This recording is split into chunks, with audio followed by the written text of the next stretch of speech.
చెప్పవలసి వచ్చింది. నేను ఇవాళ మధ్యాహ్నం ఎందుకో ఏదో ఆలోచిస్తుంటే నాకు అనిపించింది, అదే ఇప్పుడే కారులో మా మోహన్ రావు గారితో అంటున్నా, చూడండి ఎంత విచిత్రమో, ఈశ్వరానుగ్రహం ఉంటే ఇలా ఉంటుంది మోహన్ రావు గారు అని. గురువారం నాడు అసలు దక్షిణామూర్తి స్తోత్రం అన్న మాట అనడమే చాలా గొప్ప. గురువారం నాడు మాస చతుర్దశి పడింది. ఇప్పుడు ప్రస్తుతం నడుస్తున్న తిథి త్రయోదశి కాదు, చతుర్దశి వచ్చేసింది. త్రయోదశి శైవ తిథి. పరమశివ భక్తులైన వాళ్ళందరూ ఏం కోరుకుంటారంటే త్రయోదశి నాడు శరీరం విడిచిపెట్టాలని కోరుకుంటారు. అంత గొప్ప తిథి త్రయోదశి.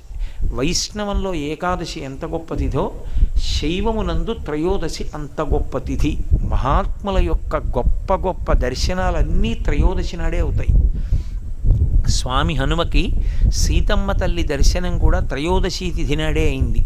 అందున కృష్ణపక్షం కన్నా శుక్లపక్షం శక్తివంతం. శక్తివంతమైన కారణం చేత పౌర్ణమి ముందు